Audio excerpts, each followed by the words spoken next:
အရာရာမှာစိတ်ဓာတ်ဟာမတ္တမအရေးကြီးတယ်ဒါကြောင့်မို့စိတ်ဓာတ်နဲ့လောကမှာရှိတဲ့လူတွေကိုခွဲခြားပြီးတော့ကြည့်လိုက်တဲ့အခါမှာစိတ်ဓာတ်ပြောညံ့သူနဲ့စိတ်ဓာတ်ကြန့်ခိုင်သူလို့ဒီလိုနှမျိုးခွဲခြားလို့ရတယ်စိတ်ဓာတ်ပြောညံ့တဲ့ပုဂ္ဂိုလ်ဟာအရာရာမှာအောင်မြင်မှုကိုရမယ့်ပုဂ္ဂိုလ်မဟုတ်ဘူးရုပ်ပိုင်းဆိုင်ရာပြောညံ့မှုနဲ့မသက်ဆိုင်ပဲနဲ့စိတ်ဓာတ်ပြောညံ့နေပဲဆိုလို့ရှိရင်တော့အောင်မြင်မှုမရနိုင်တဲ့ပုဂ္ဂိုလ်မျိုးလောကမှာကြာရှုံးခြင်းဖြင့်အဆုံးသတ်သွားတဲ့ပုဂ္ဂိုလ်မျိုးဖြစ်နိုင်တယ်ဘယ်ကိစ္စမှာပဲဖြစ်ဖြစ်စိတ်ဓာတ်ပြောညံ့နေခြင်းဟာကောင်းတဲ့အသွင်သဏ္ဍာန်မရှိဘူးဒါကြောင့်မို့စိတ်ဓာတ်ကိုကြန့်ခိုင်အောင်ကြိုးစားဘာသာရေးကိစ္စမှာမြတ်စွာဘုရားရဲ့အဆုံးအမမှာဘုရားရဲ့အဆုံးအမတိုင်းလိုက်နာကျင့်ကြံကြိုးကုပ်အားထုတ်တဲ့ဤစနစ်တွေဆိုပါစို့သမထကျင့်စဉ်ကိုကျင့်တာပဲဖြစ်ဖြစ်ဝိပဿနာကျင့်စဉ်ကိုကျင့်တာပဲဖြစ်ဖြစ်စိတ်ဓာတ်ကြန့်ခိုင်အောင်ကျင့်တာပဲဖြစ်တယ်စိတ်ဓာတ်ကြန့်ခိုင်မှုကိုရစေတတ်တဲ့အကျင့်တွေလုံးဝစိတ်ဓာတ်ကြန့်ခိုင်သွားတဲ့ပုဂ္ဂိုလ်ဟာယဟန္တာပုဂ္ဂိုလ်ပဲစိတ်ဓာတ်အပြောညံဆုံးပုဂ္ဂိုလ်ကတော့ပုထုဇဉ်ပုဂ္ဂိုလ်တွေဟာစိတ်ဓာတ်ပြောညံယဟန္တာဖြစ်သွားပြီဆိုလို့ရှိရင်တော့စိတ်ဓာတ်ရဲ့ကြန့်ခိုင်မှုကအစွမ်းကုန်အထွတ်ထိပ်ကိုရောက်သွားပြီဒါကြောင့်မို့ဘုန်းကြီးတို့တွေစိတ်ဓာတ်ပြောညံ့သူမဖြစ်ဖို့စိတ်ဓာတ်ကြန့်ခိုင်မှုဖြစ်အောင်မိမိရဲ့စိတ်ကိုလေ့ကျင့်ပြီးတော့မြတ်စွာဘုရားအဆုံးအမတိုင်းလိုက်နာဆောင်ရွက်ဖို့တန်တရားခရီးထဲမှာ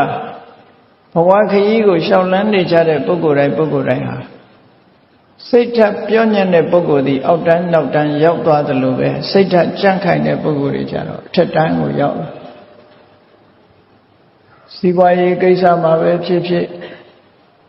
နိုင်ငံရေးကိစ္စမှာပဲဖြစ်ဖြစ်လူမှုရေးကိစ္စမှာပဲဖြစ်ဖြစ်ရည်သည့်ကိစ္စမျိုးကိုဆောင်ရွက်လောကမှာစိတ်ဓာတ်ပြောညံ့တဲ့ပုဂ္ဂိုလ်များဟာအောက်တန်းရောက်သွားတာဒါကြောင့်မို့စိတ်ဓာတ်ကြန့်ခိုင်အောင်လေ့ကျင့်ရမယ်မြတ်စွာဘုရားရဲ့အဆုံးအမတွေဟာလက်တွေ့အမတန်မှကြပြီးတော့လက်ရှိဘဝကြီးပွားတိုးတက်ရေးအတွက်ဥတည်ချက်ထားသလိုဒီဘဝရဲ့အခြားမဲ့နောင်ဘဝလို့ဆိုတဲ့အနိကဘဝအတွက်လည်းပဲကောင်းကျိုးချမ်းသာကိုဖြစ်ပွားစေတတ်တဲ့ဤစနစ်တွေကိုပေးတာဖြစ်တယ်ဒီဘဝလည်းအကျိုးရှိရမယ်နောင်ဘဝလည်းအကျိုးရှိရမယ်နောက်ဆုံးမှာဘယ်ဘဝမှာမကောင်းဘူးဘဝကလွတ်ချင်တယ်ဆိုလို့ရှိရင်လေစိတ်ဓာတ်ကြန့်ခိုင်မှုကိုခြေပြုပြီးတော့ဤစနစ်တွေနဲ့ဆောင်ရွက်လုပ်ကင်ပြီးတော့သွားနိုင်တယ်ဒါကြောင့်မို့ဒီနေ့ခေတ်ပြောနေတဲ့ကမ္မထအထုတ်တယ်ကမ္မထထိုင်တယ် meditation လုပ်တယ်ဆိုတာတွေအဓိကကတော့စိတ်ဓာတ်ကြန့်ခိုင်အောင်ပြုလုပ်ခြင်းပဲဖြစ်တယ်စိတ်ဓာတ်ကြန့်ခိုင်အောင်မဖြစ်လာဘူးဆိုရင်ကိုလုပ်တဲ့အလုပ်ဟာမှားယွင်းနေသေးတယ်လို့ပြောတယ်လူတွေရဲ့စိတ်ဓာတ်ဟာကြန့်ခိုင်မှုရှိတယ်ဘယ်ဘက်ကစမ်း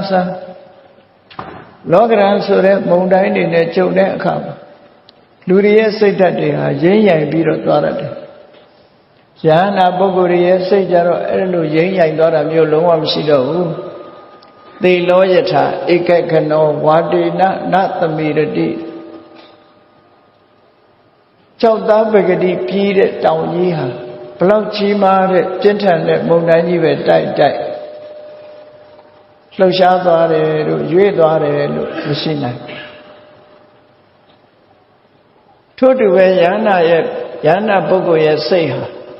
လောကရန်မုန်တိုင်းတွေဘယ်လိုပဲတိုက်ခတ်ရွေ့ရှားသွားတယ်ရိမ့်ရိုင်သွားတယ်ဆိုတာမရှိဘူးတဲ့လှုပ်ရှားရိမ့်ရိုင်သွားတယ်ဆိုတာဘာပြောတာတော့လောကရဲ့တဘာဝကိုလောကဓမ္မလောကရန်လို့ခေါ်တာလောကမှာကြုံတွေ့နိုင်တဲ့တဘာဝ ယာရုဂုံသိစိစိတ်ဥစ္စာရတဲ့အခါရှိတယ်လို့မရတဲ့အခါရှိအချမ်းရာအကျော်ဆုံးရှိတဲ့အခါရှိတယ်လို့မရှိတဲ့အခါမှလည်းရှိတယ်ချီးမွမ်းခံရတဲ့အခါရှိတယ်လို့ကဲ့ရဲ့ခံရတာလည်းရှိတယ်ချမ်းသာဒုက္ခနဲ့ကြုံတွေ့ရတဲ့အခါမျိုးရှိတယ်လို့ဆင်းရဲဒုက္ခနဲ့ကြုံတွေ့ရတဲ့အခါမျိုးလည်းရှိတယ်လောကရဲ့မတည်ငြိမ်တဲ့သဘာဝအရာလူတွေဟာနှိမ့်တုံမြင့်တုံလို့ဆိုတဲ့အခြေအနေမျိုးမျိုးကြုံတွေ့ခံစားကြအဲ့ဒါလို့ကြုံတွေ့ခံစားကြတဲ့အခါစိတ်ဓာတ်ပြော့ညံ့တဲ့ပုဂ္ဂိုလ်တွေကြတော့ဘာဖြစ်သွားလဲမကောင်းတဲ့လောကရန်နဲ့တွေ့ကြုံသွားလို့ရှိရင်စိတ်ဓာတ်တွေကျဆင်းပြီးတော့နောက်ဆုံးမှာကိုယ့်ကိုယ်တတ်သိခြင်းဆိုတာနဲ့အဆုံးသတ်သွားကောင်းတဲ့လောကရန်တွေနဲ့တွေ့တဲ့အခါမှာလဲလူတွေဟာတက်ကြွမောက်မာပြီးတော့ဘဝင်မြင့်သွားတတ်ကြသေးတယ်ဒါကြောင့်မို့ကောင်းတာနဲ့ပဲကြုံကြုံမကောင်းတာနဲ့ပဲဆုံးဆုံးမိမိစိတ်ဓာတ်ဟာရိမ့်ရိုင်လှုပ်ရှားခြင်းမရှိပဲပဂတိအနေထားမျိုးရအောင်လေ့ကျင့်ပြီးတဲ့နည်းစနစ်ကိုဘာဝနာလို့ခေါ်တာပဲဘာဝနာဆိုတာတတိတရားတွေတိုးပွားလာအောင်ပညာတရားတွေတိုးပွားလာအောင်သမာဓိစွမ်းအားတွေတက်လာအောင်လေ့ကျင့်ပေးတဲ့သဘောအဲ့ဒါလို့လေ့ကျင့်ပေးမှုသည်လောကရန်ကိုခိုင်ခန့်လောကရန်ရဲ့သဘာဝတွေကြောင့်လှုပ်ရှားရိမ့်ရိုင်မှုမရှိအောင်ကြန့်ခိုင်တဲ့စိတ်ဓာတ်ကိုရရှိစေနိုင်တယ်လို့အဲ့တော့ဘုရားဗဒဝင်သူတဲ့စင်ရဲ့စိတ်ဓာတ်ကြန့်ခိုင်မှုလိုအပ်တယ်ပြောညံ့တဲ့ပုဂ္ဂိုလ်မျိုးမဖြစ်စေရဘူးစိတ်ဓာတ်ပြောညံ့တဲ့ပုဂ္ဂိုလ်မျိုးသည်လောကီကိစ္စမှာလည်းအောင်မြင်မှာမဟုတ်ဘူးလောကုတ္တရာဘဝလွတ်မြောက်ရေးကိစ္စမှာလည်းပဲရှုံးခြင်းနဲ့ရင်ဆိုင်ရမယ့်ပုဂ္ဂိုလ်သာဖြစ်တယ်အရာရာမှာစိတ်ဓာတ်ပြောညံ့တဲ့ပုဂ္ဂိုလ်ဟာအရှုံးနဲ့သာရင်ဆိုင်ရတာအဲ့ဒါမျိုးမဖြစ်အောင်ဘုန်းကြီးတို့တွေစိတ်ဓာတ်ကြန့်ခိုင်အောင်လေ့ကျင့်ရမယ်အဲ့ဒီစိတ်ဓာတ်ကြန့်ခိုင်မှုကိုဖြစ်စေတတ်တဲ့အကြောင်းတွေကအကျဉ်းချုပ်ပြောရင်မြတ်စွာဘုရားရဲ့အဆင့်30နဲ့လေ့ကျင့်တဲ့စနစ်ပဲဖြစ်တယ်နံပါတ်1ကကိုယ်ချင်းတရားကောင်းအောင်လေ့ကျင့်ရကိုယ်ချင်းတရားကောင်းလို့ရှိရင်အာကိုယ်တစ်ခုဖြစ်လာပြီးတော့စိတ်ဓာတ်ကြန့်ခိုင်လာ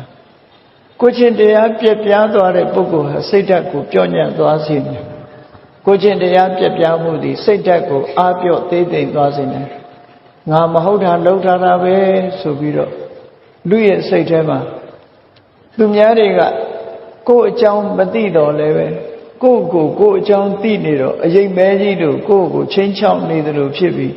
စိတ်ဓာတ်ဟာတုံလုံးချောက်ချားနေတတ်တယ်။ဒါကြောင့်မို့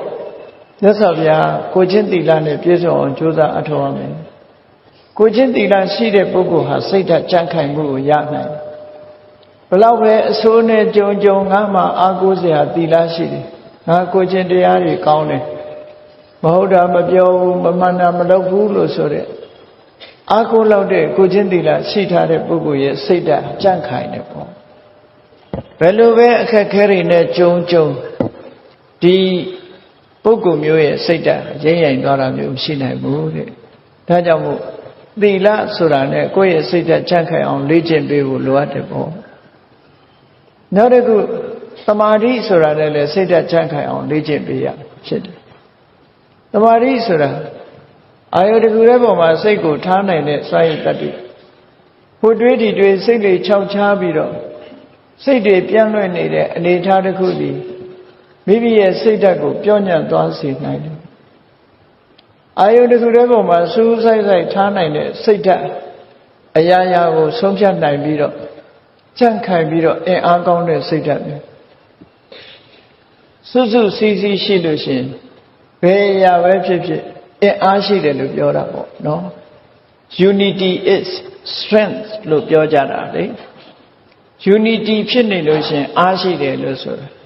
စိတ်ပါလဲထို့တူပဲစိတ်ကလည်း Unity ဖြစ်နေဖို့လို့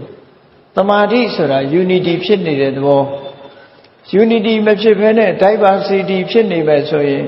စိတ်ဟာပြောညံ့သွားတာပဲထို့တူပဲလူတွေရဲ့အဖွဲ့အစည်းမှာလည်းပဲထို့တူလူတွေရဲ့အဖွဲ့အစည်းမှာ Unity ရှိနေလို့ရှိရင် စီလုံးခိုင်မာနေတဲ့အခါမှာအင်အားပြည့်တာအဲ့ဒီလိုမဟုတ်ဘဲနဲ့တယောက်တစ်မျိုး diversity ဖြစ်နေပြီဆိုလို့ရှိရင်တော့ပြော့ညံ့သွားမှာဘူးဒါကသဘာဝစိတ်ဓာတ်မှာလည်းပဲ unity ဖြစ်မှစိတ်ရဲ့ unity ဆိုဒီမှာတမာတိဆွမ်းအားကိုပဲဆိုလိုတာအာယုန်တစ်ခုတည်းပေါ်မှာစိတ်တွေကိုစုစည်းထားနိုင်လိုက်ပြီဆိုလို့ရှိရင်ဘယ်လိုလောကဓာတ်မျိုးနဲ့ရင်ဆိုင်ရအဲ့ဒီပုဂ္ဂိုလ်ရဲ့ကြံ့ခိုင်တဲ့စိတ်ဓာတ်ထင်ထင်ရှားရှားကြီးဖြစ်ပေါ်လာရင်ရခြင်းမရှိဘူးရွေရှားခြင်းမရှိဘူးကြံ့ခိုင်သွားတယ်ဒီလိုဆိုတာဒါကြောင့်မို့မိမိရဲ့စိတ်ဓာတ်ကြံ့ခိုင်မှုအတွက်တမာတိဆွမ်းအားနဲ့လည်းလေ့ကျင့်ပြီးတော့ပေးရတယ်နောက်တစ်ခုအရေးကြီးဆုံးကတော့ဗာလဲဆင်ခြင်တုံတရားလို့ဆိုတဲ့အသိပညာပဲအသိပညာရှိတဲ့ပုဂ္ဂိုလ်ကအကောင်းနဲ့တွေ့အဆိုးနဲ့တွေ့အကောင်းတွေ့လဲစဉ်းစားတယ်အဆိုးနဲ့တွေ့လဲစဉ်းစားတယ်အယမ်းမဲ့စိတ်လှုပ်ရှားခြင်းမပြုဘူးကောင်းတာဆိုးတာဝေဖန်ဆန်းစစ်ပြီးတော့မှလက်ခံသိရင်လက်ခံတယ်ပယ်သိရင်ပယ်အသိဉာဏ်ရှိတဲ့ပုဂ္ဂိုလ်ဟာအရာရာကိုရွေးချယ်ပြီးတော့လှုပ်တဲ့နာနဲ့မလှုပ်တဲ့နာတွေးတဲ့နာမတွေးတဲ့နာအများတန်းခွဲခြားပြီးတော့သိတာဖြစ်တယ်အဲ့ဒါကြောင့်မို့လို့ပညာကတော့အရာရာမှာအဆုံးဖြတ်ပေးပြီးတော့လွှမ်းမိုးချုပ်ကင်ထားတာဖြစ်သောကြောင့်အသိပညာရှိတဲ့ပုဂ္ဂိုလ်ရဲ့စိတ်ဓာတ်ဟာအများတန်းကြံ့ခိုင်မှုရှိတယ်ဒီလိုဆိုတာပေါ့နော်ဒါကြောင့်မို့လို့သီလနဲ့စိတ်ဓာတ်ကြံ့ခိုင်အောင်လေ့ကျင့်ရမယ်တမာတိနဲ့စိတ်ဓာတ်ကြံ့ခိုင်အောင်လေ့ကျင့်ရမယ်ပညာရအောင်စီးပူအထုတ်ခြင်းဖြင့်စိတ်ဓာတ်ကြံ့ခိုင်အောင်ကြည့်လေပညာတတ်သူနဲ့မတတ်သူစိတ်ဓာတ်ဘယ်သူပဲပိုကြံ့ခိုင်မလို့ဆိုစဉ်းစားကြည့်ပညာတတ်တဲ့ပုဂ္ဂိုလ်ကငါမှပညာရှိတယ်ငါဘာမဆိုလုံးတတ်တယ်ငါဘာမဆိုသိတယ်လို့ဆိုတဲ့ပုဂ္ဂိုလ်တယောက်ဘလောက်အခက်ခဲတွေတွေ့သူပညာအာကိုနဲ့သူစိတ်ဓာတ်ကြံ့ခိုင်နေဘူးအဲ့လိုမဟုတ်ဘဲနဲ့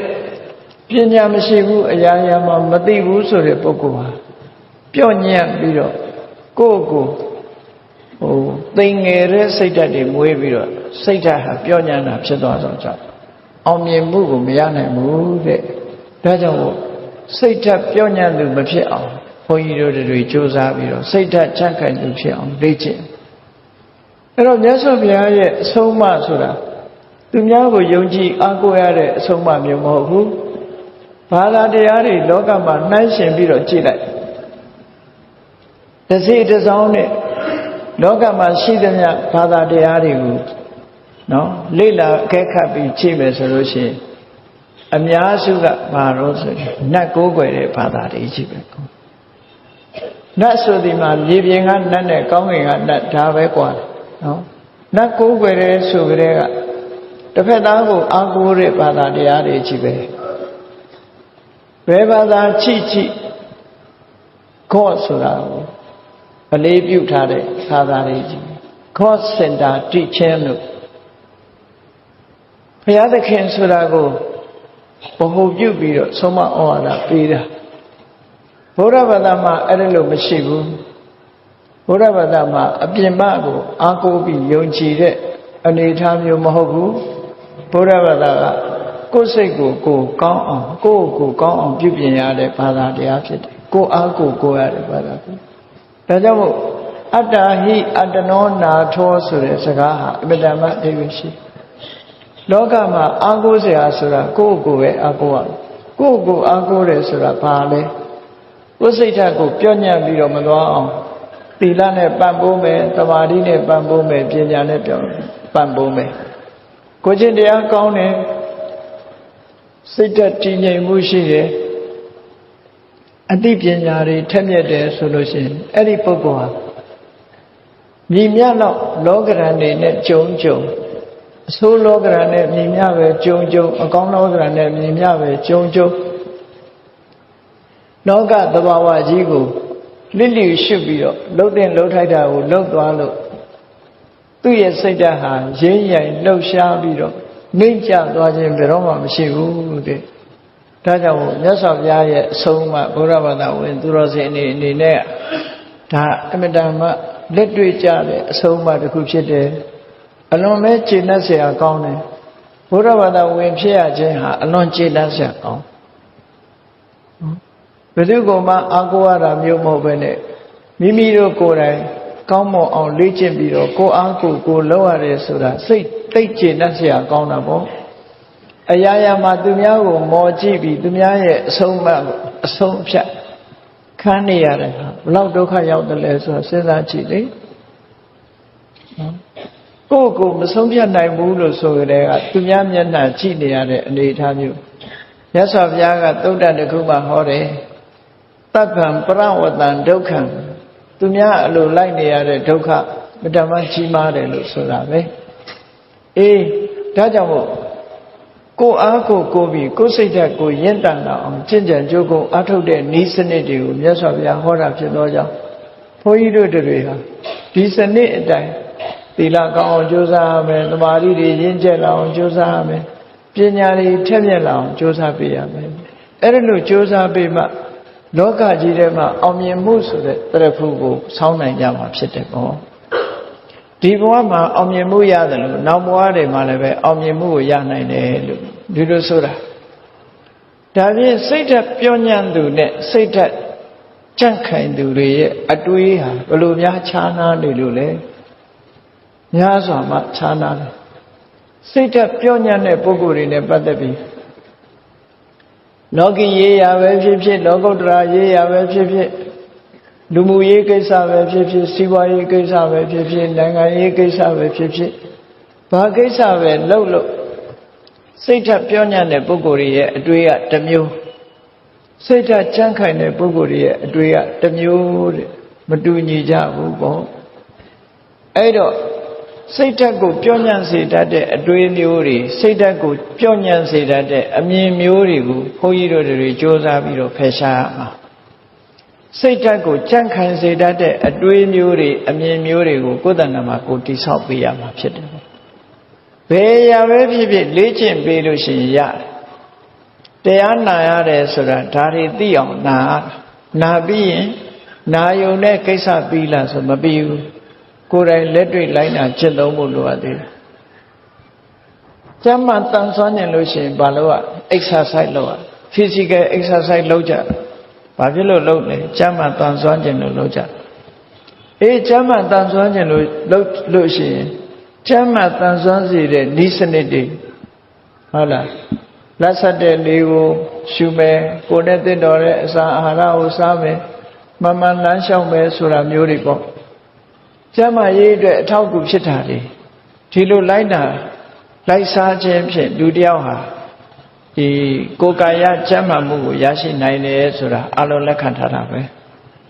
ထို့တူပဲစိတ်ပိုင်းဆိုင်ရာကျမ်းမာမှုကိုရဖို့ရအတွက်လေလေ့ကျင့်ပြီးတော့ယူရမှာမလေ့ကျင့်လို့ကတော့ဘာတစ်ခုမှမရဘူးလေ့ကျင့်ရမှာဖြစ်တယ်အဲ့ဒါလို့လက်တွေ့လုပ်ရမယ်အလုပ်တစ်ခုမြတ်စွာဘုရားသခင်ကိုရောမြတ်ကဆုံးမဩဝါဒပေးတာငါကိုအားကိုးကြငါပြောတဲ့အတိုင်းဟုတ်လားငါကိုရောမြတ်မားလိုက်မယ်ဆိုတာမျိုးဘယ်တော့မှမရှိဘူးလှုပ်တဲ့လှုပ်ထိုက်တာကိုလှုပ်မြတ်စွာဘုရားကိုယ်တိုင်ကသုတ္တတစ်ခုမှဘယ်လိုဟောတော့ငါအခုအသိဉာဏ်ကြီးရရှိကြတာဟာမမေ့မလျော့ကြိုးစားအထုတ်လို့ရတာတဲ့သင်တို့တွေလည်းပဲငါလိုပဲအပမာဒလို့ဆိုတဲ့မေ့လျော့ရှင်မှုချင်းကင်းတဲ့တတိကြီးမားစွာထားပြီးကျင့်ကြံကြိုးကိုအထုတ်မယ်ဆိုရင်သင်တို့လည်းပဲကြံ့ခိုင်တဲ့စိတ်ဓာတ်တွေရပြီးနောက်ဆုံးလွတ်မြောက်ကြမှာပဲလို့မြတ်စွာဘုရားကဒီလိုဟောတာနော်ငါလည်းကြိုးစားလို့ရတာမင်းတို့လည်းကြိုးစားဘယ်တော့ကျင့်တတ်เสียကောင်းတယ်လဲနော်အေးမင်းတို့ငါရဲ့အမည်နာမတော်ကိုတတ်လိုက်ငါကိုယ်တော်မြတ်ပေါ်လာပြီးတော့သင်တို့အားလုံးကိုကယ်တင်တော်မူမယ်ဆိုတဲ့စကားတစ်ခုမှမပါဘူးနော်တကယ်ရောတကယ်ဖြစ်နိုင်သလားဆိုတာစဉ်းစားကြည့်ပေါ့ဖြစ်နိုင်မယ်ဆိုရင်တော့တဏှေကုန်ထိုင်ပြီးတော့ကယ်တော်မူပါပဲလုပ်နေရမှာပဲနော်မဖြစ်နိုင်ဘူးဖြစ်လဲဖြစ်တယ်လို့လည်းမရှိဘူးဒါကြောင့်မို့လို့ဘုန်းကြီးတို့တွေဒီအဗ္ဗဓမ္မခြေလက်ဆရာကောင်းတဲ့မှန်ကန်တဲ့လမ်းကြောင်းပေါ်ကိုရောက်ပြီးတော့နေကြတယ်သို့တော့ကမ္ဘာလူဦးရေတန်ပေါင်း9000ကျော်ရှိတဲ့လူဦးရေအများစုကတော့ကဲတင်မဲ့ပုဂ္ဂိုလ်ကိုမျှော်လင့်နေကြတာဟာရိုးရာကြီးလိုဖြစ်နေပြီပေါ့ရိုးရာကြီးလိုဖြစ်နေကိုအားကိုပြီးကိုကောင်းအောင်ကြိုးစားဖို့ဆိုတာအချိန်မနှောင်းသေးခင်ကြိုးစားအထောက်ကြရမှာဖြစ်တယ်ဗျကောင်းပြီ စိတ်ဓာတ်ပြောညံ့သူဆိုတာဘယ်လိုအခြေအနေတွေကြောင့်စိတ်ဓာတ်ပြောညံ့သွားတာတော့အလိုလျောက်စိတ်ဓာတ်ကိုပြောညံ့တာလားဆိုတော့မဟုတ်ဘူးအတွေးတွေကြောင့်ပြောညံ့ညတယောက်တည်းနေတဲ့အခါကြည့်တယ်လေကြည့်ရင်သူဘာတွေတွေးလဲဩငါတယောက်တည်းဒါတခုမှောင်လဲမှောင်လိုက်တာအခုချိန်မြတရေကြီးလာရင်ဘယ်လိုနေလဲဟောကိုယ့်ကိုခြောက်တာလေ6ရင်ကနေပြီး6ခနဲ့ကြာလာပြီဆိုပြီးတော့လန့်တာဖြန်းအဲ့ဒီအတွေးကစအတွေးကစအဲ့ဒါလို့မဟုတ်ဘဲနဲ့စိတ်ဓာတ်ကိုအေးဘာမှကြောက်စရာမရှိဘူးငါတယောက်တည်းလေဘာကြီးလာခဲ့ငါမကြောက်ဘူးဆိုတဲ့စိတ်ဓာတ်နဲ့ဆိုဟောကြောက်ကြအဲ့ဒါလိုပဲပေါ့ကိုယ့်ကိုအားကိုးထားတဲ့ပုဂ္ဂိုလ်တယောက်ဟာဒီစိတ်ဓာတ်ပြောညံ့သွားတာမျိုးရှိနိုင်ဘူးအဲ့တော့မြတ်စွာဘုရားကဒေသနာတော်တစ်ပုဒ်မှာဒီဓမ္မရေးရာနဲ့ပတ်သက်ပြီးတော့စိတ်ဓာတ်ပြောညံ့စေတတ်တဲ့အကြောင်းအရာတွေကိုဟောထားသို့တော်လေလောကရေးရာနဲ့ပတ်သက်လာလို့ရှိရင်လေစိတ်ဓာတ်ကိုပြောညံ့စေတာပဲဒီအခြေအနေတွေကလောကအတွက်ပဲဖြစ်စေဓမ္မရေးရာအတွက်ပဲဖြစ်စေစိတ်ဓာတ်ပြောညံ့စေတတ်တဲ့အရာဟာတူတူပဲလို့ဒီလိုမှတ်ရနော်ဒါကြောင့်မို့စိတ်ဓာတ်ပြောညံ့သွားတာဟာဘာကြောင့်စိတ်ဓာတ်ပြောညံ့သွားတာတော့လို့သေချာဆန်းစစ်ပြီးတော့ကြည့်တော့မြတ်စွာဘုရားဒေသနာတော်တစ်ပုဒ်မှာဟောထားတာဘယ်လိုဟောတော့သုဘာနုပတ္တိဝိဟရန္တသုဘာနုပတ္တိဝိဟရန္တအလားအပါတွေကိုသာလည်းအမြဲတမ်းရှာကြည့်နေတဲ့ပုဂ္ဂိုလ်လှတာကိုမမောနေတဲ့ပုဂ္ဂိုလ်အตาယာမှုကိုသာလိုက်ရှာနေတဲ့ပုဂ္ဂိုလ်ဒီလိုဆိုလိုတဲ့ပေါ့နော်လောကကြီးမှာตาယာဝယ်ကြည်နူးဝယ်တွေကိုသာလိုက်ရှာပြီးတော့ကြည်နေတတ်တဲ့ပုဂ္ဂိုလ်ตาယာကြည်နူးမှုကိုလုံးဝမမောနေတတ်တဲ့ပုဂ္ဂိုလ်အဲ့ဒီပုဂ္ဂိုလ်ဟာစိတ်ဓာတ်ပြော့ညံ့သွားစေနိုင်တယ်တဲ့ဘာဖြစ်လို့လဲဆိုတော့ तू ကအကောင်းကြိုက်တာကိုအကောင်းကြိုက်တော့အကောင်းကြီးပဲ तू ကကြည့်တယ်အဆိုးကို तू မစင်စားဘူးမစင်စားပဲနဲ့အဆိုးဆိုတာရုပ်တရက်သူစီမှာပေါ်လာတဲ့အခါမှာ तू ကစိတ်ဓာတ်ကျသွားတယ်နော်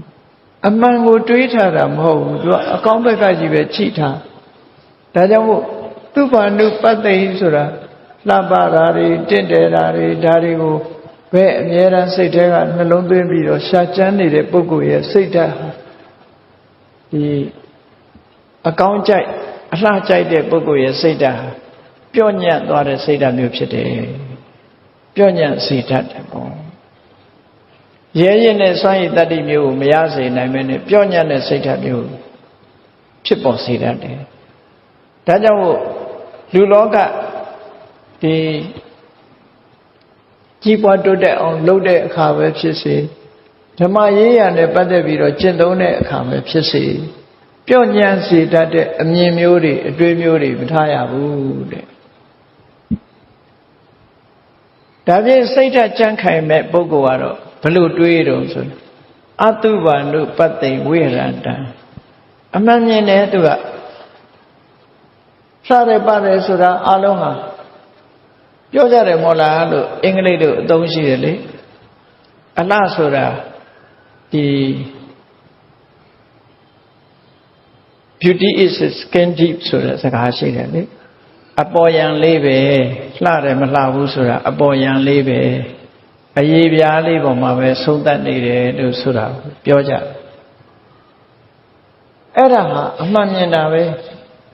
အမှန်မြင်တာပဲအလှအပအသာအရာလောက်ကိုသာမမောကြည့်နေတာမဟုတ်ဘူးလောကမှာအမျိုးစုံရှိတယ်ဆိုတာကိုအမှန်အတိုင်းသိအောင်ကြည့်ရှုတတ်တယ်ပေါ့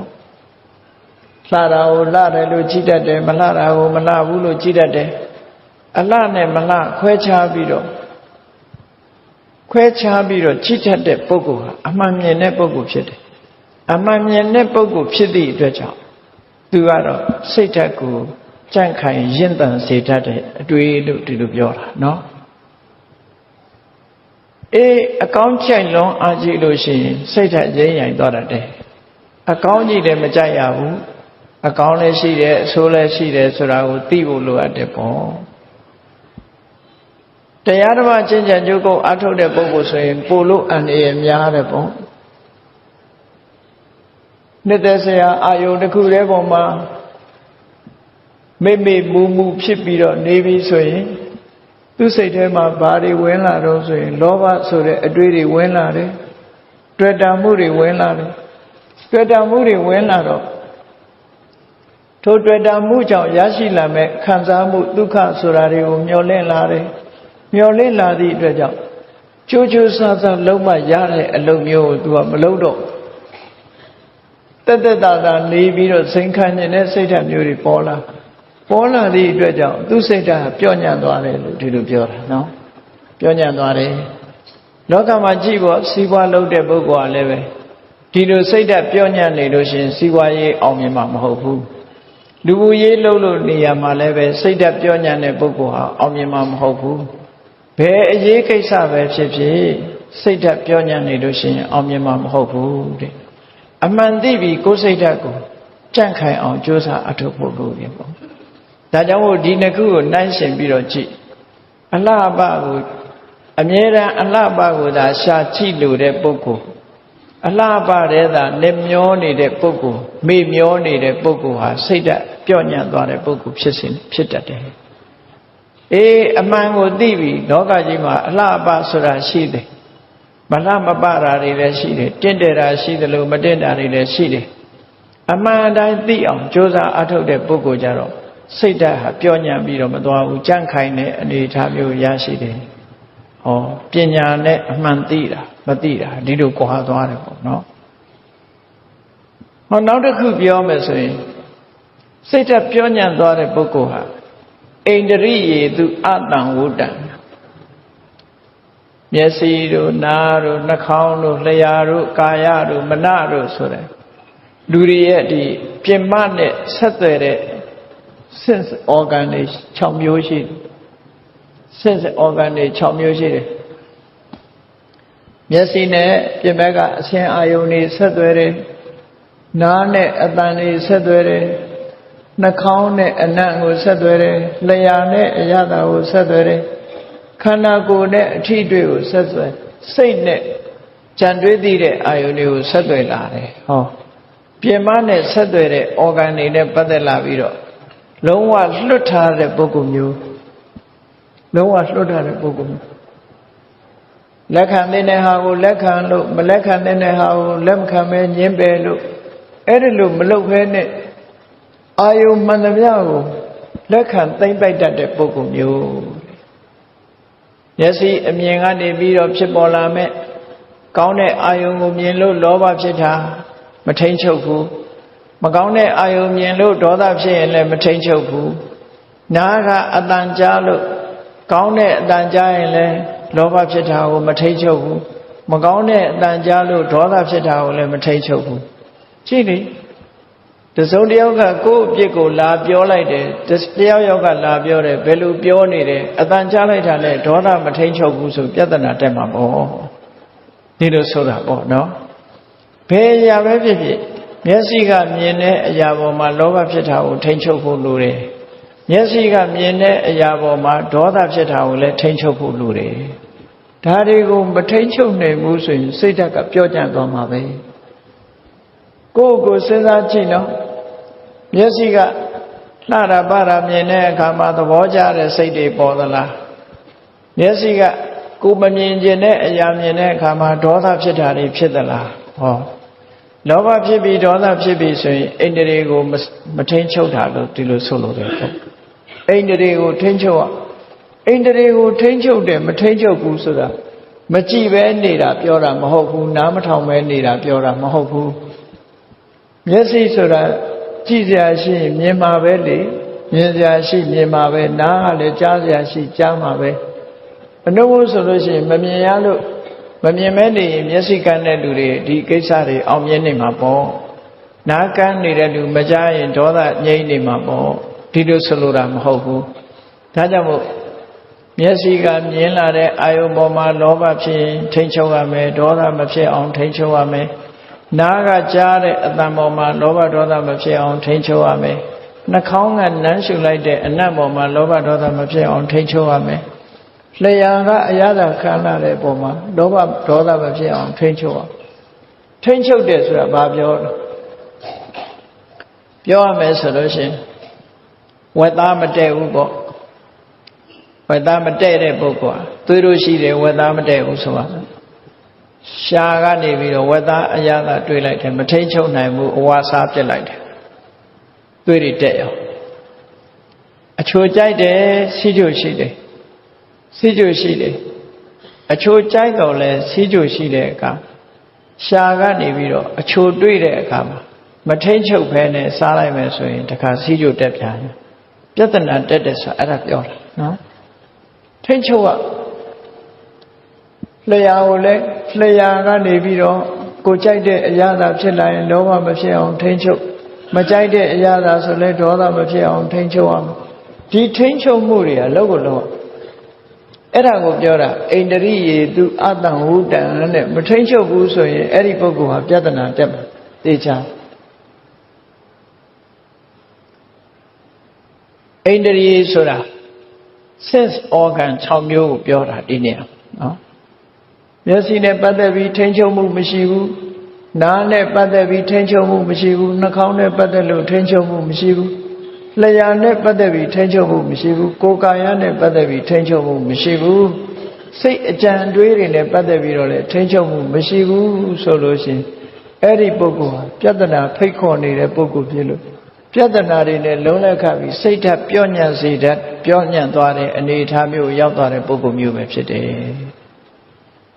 အဲ့ဒါလို့မဖြစ်ရအောင်ဘာလုပ်ရမလဲစိတ်ဓာတ်ကြံ့ခိုင်သူဖြစ်ဖို့အတွက်မျက်စိနာနာလျှာကာယမနလို့ဆိုတာတွေကဝင်လာတဲ့အာယုန်တွေနဲ့ပတ်သက်ပြီးစိတ်အခြေအနေတွေကိုထိန်းချုပ်ပေးရမယ်ဒီလိုဆိုတာပေါ့နော်မျက်စိကမြင်တာမြင်ပါစေမြင်တဲ့အာယုန်ပေါ်မှာလောဘမဖြစ်အောင်ထိန်းချုပ်မယ်ဒေါသမဖြစ်အောင်ထိန်းချုပ်မယ်နားကကြားသမျှအတန်ဒီပေါ်မှာလောဘမဖြစ်အောင်ဒေါသမဖြစ်အောင်ထိန်းချုပ်မယ်နှာခေါင်းကနမ်းရှူရတဲ့အနံ့တွေပေါ်မှာလောဘမဖြစ်အောင်ဒေါသမဖြစ်အောင်ထိန်းချုပ်မယ်လျှာကအရသာခံရတဲ့အရသာပေါ်မှာလောဘမဖြစ်အောင်ဒေါသမဖြစ်အောင်ကိုယ်ကာယကထိတွေ့တဲ့အာယုန်တွေပေါ်မှာစိတ်ကကြံတွေးတဲ့အာယုန်တွေပေါ်မှာလောဘမဖြစ်ဒေါသမဖြစ်အောင်ထိန်းချုပ်တယ်အဲ့ဒါကိုအိန္ဒြိယေသူတံဝုတံမျက်စိနာနာလျှာကာယမနလို့ဆိုတဲ့အိန္ဒြေနဲ့ပတ်သက်လာပြီးတော့ထိန်းချုပ်မှုရှိရမယ်မထိန်းချုပ်ဘဲနဲ့နေကြည့်ပါလားနော်မထိန်းချုပ်ဘဲနဲ့နေကြည့်ရင်ပြဿနာတစ်ခုခုတော့ဖြစ်မှာပဲသိကြတယ်မတည့်တာစားမိရင်လည်းပြဿနာပဲမကြားသင့်တာကြားမိရင်လည်းပြဿနာဒီလိုဖြစ်မှာပေါ့အဲ့တော့စိတ်ဓာတ်ပြောညံ့တဲ့ပုဂ္ဂိုလ်ဟာဒီလိုမထိန်ချုပ်သည့်အတွက်ကြောင့်စိတ်ဓာတ်ပြောညံ့မှုတွေကိုဖြစ်ပေါ်စေတယ်စိတ်ဓာတ်ကြံ့ခိုင်မှုဖြစ်အောင်ဒါတွေကိုထိန်ချုပ်ပြီးတော့အမှန်သိအောင်ကြိုးစားနေရမယ်လို့ဒီလိုဆိုတာပေါ့နောက်တစ်ခုမြတ်စွာဘုရားဟောတယ်ဘောဇနမိစ္ဆာမတ္တညုလူတွေဟာနေစဉ်နဲ့အမျှအစာစားပြီးတော့အသက်ရှင်ကြတာလေအစာစားပြီးအသက်ရှင်ကြဒီအစာအာဟာရဟာလူအတွက်ကျန်းမာရေးကိုကောင်းတိုးတက်စေသလိုကျန်းမာရေးကိုလည်းပျက်စီးစေတတ်တယ်အစာအာဟာရအသက်ရှည်စေတတ်တယ်လို့အသက်လည်းတိုးစေတတ်တယ်ဘုရားအလောင်းတွေကြည့်ကံတရားနဲ့သွားပြီးတော့မတွက်လိုက်နဲ့ကံဘလောက်ကောင်းကောင်းနော်ဘယ်ပေါ်မှာမိပြီးတော့လူအသက်ဟာရှိတာတိုးတာဖြစ်တယ်လေလို့ဆိုရင်ဥဒုနာဘောဇနေနအာယုဟာယတိပိဝတ္တတိပိဇာတိဥဒုကြောင့်အသက်ဟာတိုးတာရှိတာပြောင်းလဲဖြစ်ပေါ်စေတတ်တယ်အစာအာဟာရကြောင့်လည်းအသက်တိုးရှိပြောင်းလဲဖြစ်ပေါ်စေတတ်တယ်ကံတရားကကြီးပဲအဆုံးဖြတ်ပေးသွားတာမဟုတ်ဘူးတဲ့ဒါကြောင့်မို့အစာအာဟာရဟာဘလောက်အရေးကြီးတယ်လဲဆိုတာစဉ်းစားကြည့်ပေါ့အဲ့ဒီမှာစိတ်ထက်ပြော့ညံ့တဲ့ပုဂ္ဂိုလ်ဟာဒီအချက်နဲ့ပတ်သက်ပြီးတော့လည်းမထိမ့်သိမ့်နိုင်ဘူးသူကဘောဇနမိစ္ဆမတ္တညုအစာအာဟာရနဲ့ပတ်သက်ပြီးအတိုင်းအတာတစ်ခုသူမသိဘူးတဲ့တယ်မတဲ့ဘူးဆိုတာလည်းမသိဘူးရည်ရွယ်ချက်ကိုလည်းမသိဘူး မသိသည့်အတွက်ကြောင့်အစာစားခြင်းကြောင့်သူ့မှာပြဿနာဖြစ်တယ်။ကျမ်းမာရေးထိခိုက်တယ်ဆိုတဲ့ဟာအပေါ့ဆုံးအပြစ်ပဲ။အဲ့ဒီတဲ့ကြီးမားလာလို့ရှိရင်တော့အသက်တူခြင်းဆိုတာတွေထိအောင်ဖြစ်ပေါ်လာဒီလိုဆိုတာပေါ့နော်။ဒါကြောင့်မို့လို့အစာနဲ့ပတ်သက်ပြီးတော့အတိုင်းအတာတစ်ခုကိုသိအောင်လို့ဆိုပြီးတော့ကမ္မထာရိပ်သာတွေမှာဝင်တဲ့အခါမှာလေယောဂီပုဂ္ဂိုလ်တွေဆင်ញင်ကြရတယ်ဆိုတာဒီအသိဉာဏ်ကိုပေးထားတယ်စိတ်ဓာတ်ပြော့ညံ့သွားတဲ့ပုဂ္ဂိုလ်မဖြစ်စေရဘူးဤသည့်စားပွဲအမဲမဲကိုမြူးရွယ်မှန်ကြွလှပရည်ရှင်ပြည့်ဖြိုးခြင်းငါမသုံးပါဘူးမြူးပျော်ပါကစားဖို့ကစားနိုင်အောင်မြူးပျော်နိုင်အောင်စားတာမဟုတ်ဘူးဒီလိုဆိုလိုတာပါအသားရည်ပြည့်ဖြိုးအောင်စားတာမျိုးမဟုတ်ဘူးအလှတိုးအောင်စားတာမဟုတ်ဘူးဒီလိုဆိုလိုတယ်မြူးရွယ်မှန်ကြွလှပရည်ရှင်ပြည့်ဖြိုးခြင်းငါမသုံးပါဘူးဒါတွေနဲ့ရည်ရွယ်ပြီးတော့အစာမစားပါဘူးဒါတွေတက်စားတာမဟုတ်ပါဘူးဒီလိုဆိုလို့လေးပြဓာတ်ဆောင်ဤကိုယ်ကောင်းသည်ရှိအောင်တည်လျက်ပထဝီယာဘောတေဇောဝါယောဆိုတဲ့ဓာတ်ကြီးလေးပါးနဲ့တိဆောက်ထားတဲ့ဟောဒီခန္ဓာကိုယ်ကြီးတည်ထအောင်အစာစားခြင်းကြောင့်အစာကိုမှီပြုပြီးတော့သဗ္ဗတတ္တအာဟာရထိတိကာလို့ဆိုတဲ့အတိုင်းအာဟာရကြောင့်ဟောဒီခန္ဓာကိုယ်ကြီးဆက်လက်ပြီးတော့ရှင်သန်နေအောင်စာစားတယ်အတ္တညတံမမောပညာတတန်းရှိသည်မြကိုယ်တတန်းရှိသည်မြအသက်ရှိသည်မြဟာပင်မနှွမ်းနေမှုမဖြစ်စေရဘူးဒီလိုဆိုလိုတယ်ပေါ့နော်အဲ့ဒီရည်ရွယ်ချက်တွေနဲ့စာဒါဟာအတိုင်းတာကိုသိတယ်လို့ဒီလိုအဓိပ္ပာယ်ရအချင်းချုပ်ပြောမယ်ဆိုရင်ဒီအစာစားတဲ့အခါမှာအစာကြေလွယ်တဲ့အစာကိုစားရမိမိနဲ့တော်တာကိုပဲစားရတော်တာတောင်မှပဲအတိုင်းတာတစ်ခုနဲ့စားရမယ်ဒီလိုဆိုဒါကြောင့်မို့နောက်ဆုံးမှာဝေဒနာဟောင်းသစ်မဖြစ်စေရရာပိုက်မြတ်တဲ့ခတ်သိမ်းဖြစ်ကိုမဖြစ်လေအောင်ချမ်းမြေ့အောင်ဟုသုံးဆောင်မိဝဲပါသည်ဆိုဟောဝေဒနာဟောင်းသစ်မဖြစ်စေရမစားဘဲနေလို့ရှင်အစာအိမ်ဟုတ်လားထိခိုက်မယ်မစားဘဲနေဝေဒနာအဟောင်းကရှိနေစားလောင်တဲ့ဝေဒနာကိုဝေဒနာအဟောင်းလို့ခေါ်တယ်ဝေဒနာအသစ်ဆိုတာအစာလွန်ခြင်းကြောင့်အစာမကြေတာတို့ဗိုက်အင်တာတို့ဒါမျိုးတွေဝေဒနာအသစ်လို့ခေါ်တယ်အဲ့တော့ဝေဒနာအဟောင်းကိုလည်းပျောက်စေရမယ်ဝေဒနာအသစ်ကိုလည်းမဖြစ်စေရဘူးရာပိုက်မြတ်လက်ဆိုတာသွားလို့လာလို့နေလို့ထိုင်လို့ကောင်းရုံလောက်ပဲစားရမယ်အလွန်ကြီးမစားရဘူးလို့ဟောတာတွေကစိတ်ဓာတ်ကြံ့ခိုင်မှုအတွက်အထောက်အကူတွေဖြစ်တယ်အဲ့ဒါလို့မဟုတ်ဘဲနဲ့စားကြတာစားမယ်တဲ့တာရောမတဲ့တာရောကြိုက်တာစားလိုက်တာစားပြီဆိုလည်းအတိုင်းတာမရှိဘူးအေးလူတွေကပြောကြသေးတယ်နော်ဝါဝါစားပြီးစောစောသိမယ်ဆိုတဲ့လူကအများကြီးပဲအဲ့ဒါလို့ရတ္တတဏှာဆိုတာကိုမဆုံးလွတ်နိုင်ကြဘူးမဆုံးလွတ်နိုင်တဲ့အတွက်ကြောင့်စိတ်ဓာတ်ကြံ့ခိုင်မှုမရဘူးတဲ့စိတ်ဓာတ်ပြော့ညံ့တဲ့ပုဂ္ဂိုလ်တွေဖြစ်သွားနိုင်တယ်ဒါကြောင့်စိတ်ဓာတ်ကြံ့ခိုင်မှုဆိုဒီမှာအစစရာကိုယ့်ကိုပြင်ပေးဖို့လိုအပ်တယ်ပေါ့ကိုစားတဲ့အစာဟာဘာအတွက်စားတာလဲအစာစားသမျှကြိုက်လို့စားတာမျိုးဆိုတော့မဖြစ်စေရဘူးတဲ့အသက်ရှည်ဖို့စားရတာဖြစ်ရအလုံးလုံးနိုင်အောင်စားတာဟုတ်တာဖြစ်ရပညာရှာနိုင်အောင်အများအကျိုးကိုအကျိုးဆိုတာလို့အကျိုးစီးပွားတွေကိုဆောင်ရွက်နိုင်အောင်စားတယ်ဆိုတဲ့ရွေးချက်နဲ့စားဒီလိုဆိုတာမြတ်စွာဘုရားစားတာတောင်မှပဲစနစ်တကျစားဖို့သင်သွန်သင်ပေးထားတာမြတ်စွာဘုရားအဲ့ဒါလို့နီးနေမဟုတ်ဘဲနဲ့ကြိုက်လို့စားတယ်ဆိုတဲ့ပုဂ္ဂိုလ်တွေဟာပြဿနာတွေကိုဖိတ်ခေါ်ထားသလိုဖြစ်ပြီးအစာစားခြင်းကြောင့်ဖြစ်ပေါ်လာမဲ့ပြဿနာတွေကြောင့်စိတ်ဓာတ်ကျစရာဖြစ်တယ်ပေါ့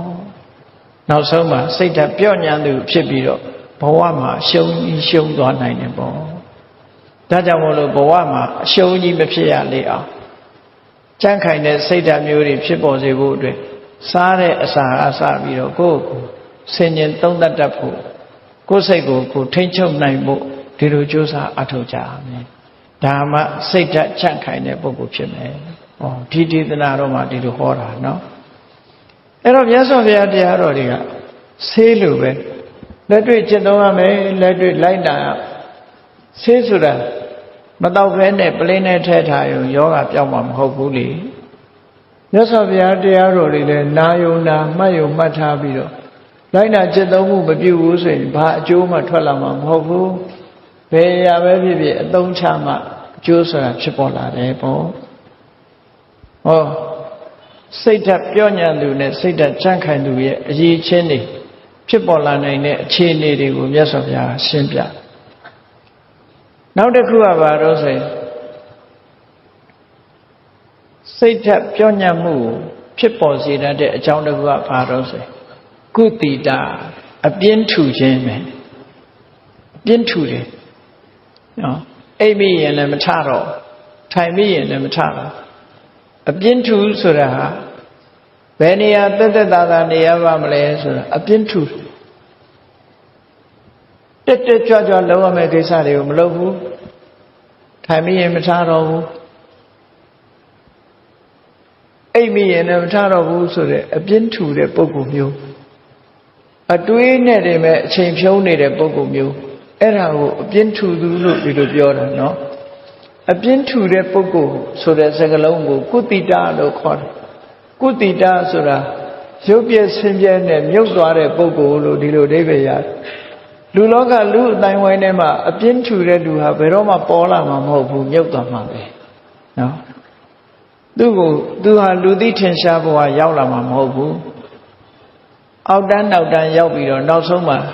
လူတွေအတိုင်းဝိုင်းကနေမြုပ်ွယ်သွားနိုင်တယ်ပေါ့ပျောက်ွယ်သွားနိုင်တယ်ခြေထဲမှာဆုံးမြုပ်သွားသလို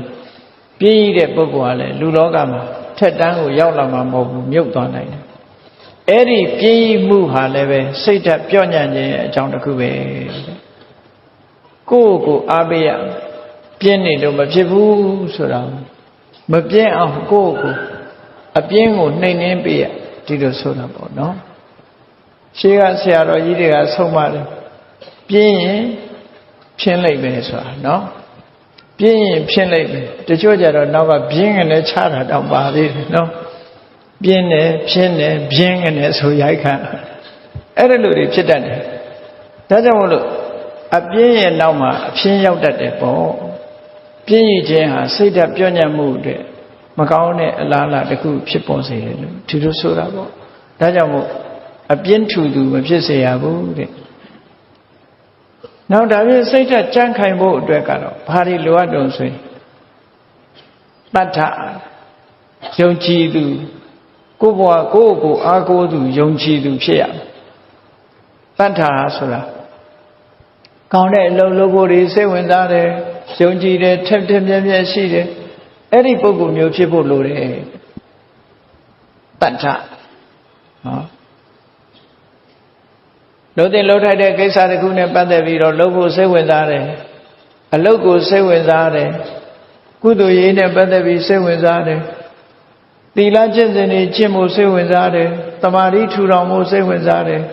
အသိပညာတွေတိုးတက်ဖို့စိတ်ဝင်စားတယ်ဆိုတဲ့တတ္တဆိုကိုယ့်ကိုယုံကြည်တဲ့ confidence ဆိုတဲ့တရားစွမ်းအားတွေနဲ့ပြည့်စုံမှုတို့ရတယ်အဲ့ဒီကိုယ့်ကိုယုံကြည်တဲ့ပုဂ္ဂိုလ်တယောက်ဟာစိတ်ဓာတ်ကြံ့ခိုင်တဲ့ပုဂ္ဂိုလ်ပဲဖြစ်မယ်ဒါမို့ကိုယ့်ကိုယုံကြည်တဲ့ပုဂ္ဂိုလ်ဖြစ်ဖို့တရားစွမ်းအားတွေကိုယ်တဏ္ဍာမှာမြင့်တင်ပေးဖို့လိုအပ်တယ်လို့ဒီလိုဆိုတာပေါ့ဟောနောက်တစ်ခုကျတော့စိတ်ဓာတ်ပြော့ညံ့သွားတဲ့ပုဂ္ဂိုလ်တွေကဘာလို့ပြော့ညံ့သွားတော့ဆိုဟိနဝိရိယကြိုးစားအထုမှုတွေကိုလုံးဝစွန့်ပယ်ထားဟိနဝိရိယဝိရိယဆိုတဲ့စွမ်းဆောင်မှုသူ့မှာလုံးဝကိုမရှိဘူးကြီးပွားခြင်းစိတ်လည်းမရှိဘူးတိုးတက်ခြင်းနဲ့စိတ်လည်းမရှိဘူးသက်သာသလိုနေပြီးတော့နေတဲ့ပုဂ္ဂိုလ်မျိုး950ဇာတ်ထဲမှာရာဇကုံဘဆိုတဲ့လူတယောက်ရဲ့အပြင်းကတော့စံချိန်ကျိုးအောင်ပြင်းတယ်နော်ဒီနေ့မှပက်ကြည့်လောက်တော့မသွားဘူးတဲ့တောထဲမှာအဲ့ဒါသွားနေတာတရွေ့ချင်းလေးရွေ့နေတဲ့ပုဂ္ဂိုလ်မျိုးအမေသူကလည်းသူ့အတွေးနဲ့သူပဲမင်းဒီလောက်ပြင်းလို့ တောထဲမှာအခုလိုဒီစံချိန်နှုံးနဲ့သွားနေလို့ရှိရင်တောမိလောင်လာရင်ဘယ်လိုလုပ်မလို့ဘေးကလူတွေကတက်တက်လက်လက်မြန်မြန်သွားမှာပေါ့ဒီပုံစံနဲ့ဆိုရင်ဘယ်လိုလုပ်မလို့ဆိုရင်သူကပြောတယ်မပူနဲ့ကိုလူတဲ့လူဆိုတာခံရှိတယ်ပေါ့တောမိလောင်တဲ့အခါမှာအနိဗ္ဗာန်မှာ6ကဘာရှိရင်အဲ့ထဲပဲလှိမ့်ချလိုက်ပဲတဲ့သူ့အတွေ့အနော်အဲ့ဒီလိုပဲအပြင်းစံချိန်ချိုးတဲ့ပုဂ္ဂိုလ်မျိုးလုံလဝိရိယလုံးဝမထုတ်ဘူးတဲ့လုံလဝိရိယမထုတ်တဲ့ပုဂ္ဂိုလ်ဟာပြောညံ့တဲ့ပုဂ္ဂိုလ်မျိုးပဲဖြစ်တယ်လူဘဝမှာအထက်တန်းကိုရောက်မလာဘူးစီးပွားရေးဘက်မှာလည်းအထက်တန်းမရောက်ဘူးပညာရေးမှာလည်းအထက်တန်းမရောက်ဘူးလူမှုရေးမှာလည်းအထက်တန်းမရောက်ဘူးနိုင်ငံရေးမှာလည်းအထက်တန်းမရောက်ဘူးဘယ်နေရာမှအထက်တန်းမရောက်လာဘူးပြောညံ့သွားတဲ့ပုဂ္ဂိုလ်တရားဒီလိုဆိုတာပေါ့နော်ဒါဖြင့်စိတ်ဓာတ်ကြမ်းခိုင်တဲ့ပုဂ္ဂိုလ်ကြတော့ဘာကြောင့်စိတ်ဓာတ်ကြမ်းခိုင်မှုရတယ်လဲဆိုရင်သူကြတတ္ထံအာရထဝီရိယံတဲ့ဝီရိယကိုလုံးဝမြင့်တင်ထားဘယ်တော့ဖြစ်ဖြစ်သူက active ဖြစ်တယ်မနေမနာစူးစမ်းအထုတ်တယ်သူများနဲ့မတူဘူးလုပ်ငန်းကင်တာတွေနဲ့ပတ်သက်ပြီးလုံးလာရှိတယ်ဇွဲရှိတယ်ဇွဲဆိုတာစီဆွဲဆွဲမြဲမြဲလှုပ်တာကိုပြောတာဆွဲရှိတယ်ဟာလှုပ်လို့နောက်မဆုတ်ဘူးအောင်မြင်သည်ထီအောင်ကြိုးပမ်းတယ်ကဘာမှာထင်ရှားကြော်ကြားသွားတဲ့ပုဂ္ဂိုလ်တွေဟာဇွဲလုံးလာကောင်းတဲ့ပုဂ္ဂိုလ်တွေလားဖြစ်တယ်ပေါ့မြတ်စွာဘုရားကိုယ်တိုင်ဘုရားဖြစ်သူရောက်သွားတာဇွဲလုံးလာကြောင့်ရောက်သွားတာပဲဒါကြောင့်မို့မြန်မာစကားမှာရှိတယ်လေနော်ဒီဝီရိယရှိရင်ဘုရားတောင်ဖြစ်တယ်လို့ဆိုတာပဲကြိုးစားကဘုရားဖြစ်တယ်ကြိုးစားနိုင်ရင်ဘုရားဖြစ်တာပဲအဲ့ဒါကြောင့်မို့လို့လုံလဝိရိယရှိပြီးလုံလဝိရိယထက်သန်နေတဲ့ပုဂ္ဂိုလ်တယောက်ဟာသူကစိတ်ဓာတ်ကြံ့ခိုင်မှုကိုရရှိစေတတ်တဲ့ပုဂ္ဂိုလ်တူဖြစ်လာတယ်။အလုံးချုံငုံပြီးတော့မြတ်စွာဘုရားကနှိုင်းရှင်ပြီးတော့တစ်ခုစီဟောသွားလိုက်တာ။ကောင်းပြီစိတ်ဓာတ်ပြောညံ့တဲ့ပုဂ္ဂိုလ်ရဲ့အဆုံးသတ်ကဘာဖြစ်လဲ။စိတ်ဓာတ်ကြံ့ခိုင်တဲ့ပုဂ္ဂိုလ်ရဲ့အဆုံးသတ်ကဘာဖြစ်လဲဆိုအဆုံးသတ်ခြင်းမတူဘူးလေ။စိတ်ဓာတ်ပြောညံ့တဲ့ပုဂ္ဂိုလ်ဟာဘာနဲ့ဥပမာတူတော့ဆိုရင်တံဝေပတဟတိမာရောဝါတော်ရုက္ခံဝဒုက္ကလံမြစ်ကဘာမှာပေါက်တဲ့သစ်ပင်ရေတိုက်စားလို့အမြစ်တွေကလည်းပေါ်နေပြီရေကဘာမှာရေကလည်းတိုက်စားတယ်ကဘာကလည်းပြိုးနေတယ်လေလေးမတို့လိုက်နဲ့ဝုန်းဆိုပြိုကျသွားမှာပဲလေစိတ်ဓာတ်ပြောညံ့တဲ့ပုဂ္ဂိုလ်တောင်းဟာလောကရန်မုန်တိုင်းလေးနည်းနည်းလေးနဲ့မတို့လိုက်နဲ့ပြိုလဲသွားမှာပဲစိတ်ဓာတ်ပြောညံ့တဲ့ပုဂ္ဂိုလ်ဟာအားမရှိတဲ့တစ်ပင်တစ်ပင်ဟာလေလေးတိုးလိုက်တာလည်းပဲလဲကျသွားသလိုအမြင့်ထောင်ပြီးတော့လဲသွားသလိုပျက်စီးခြင်းနဲ့ပဲကြုံရမယ်လို့မြတ်စွာဘုရားစိတ်ဓာတ်ပြောညံ့တဲ့ပုဂ္ဂိုလ်ရဲ့အခြေအနေတစ်ခုဖော်ပြပြီးတော့ဒါဖြင့်စိတ်ဓာတ်ကြံ့ခိုင်တဲ့ပုဂ္ဂိုလ်ကြတော့ဘယ်လိုအခြေအနေရှိတော့ဆိုရင်နော်စိတ်ဓာတ်ကြံ့ခိုင်တဲ့ပုဂ္ဂိုလ်ကြတော့ဘာတော့တံဝေနပတဟတိမာရောစัจ jin ဘက်တွေကဘလို့မှမလွှမ်းမိုးနိုင်ဘူးတဲ့ဝါတော်သေလံဝပပတံ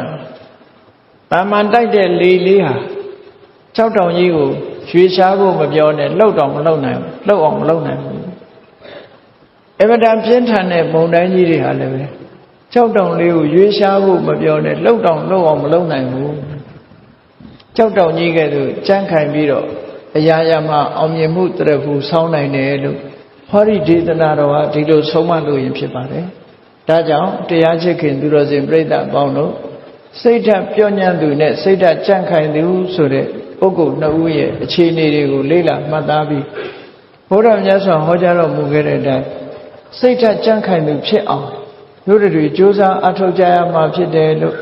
ကိုယ်စီသဘောကျပြီးမြတ်စွာဘုရားရဲ့အဆုံးအမတိုင်းကိုယ်ဘဝကိုမြင့်တက်နိုင်အောင်ကျင့်ကြံကြိုးကုပ်အားထုတ်တော်မူနိုင်ကြပါစေကုန်သတည်း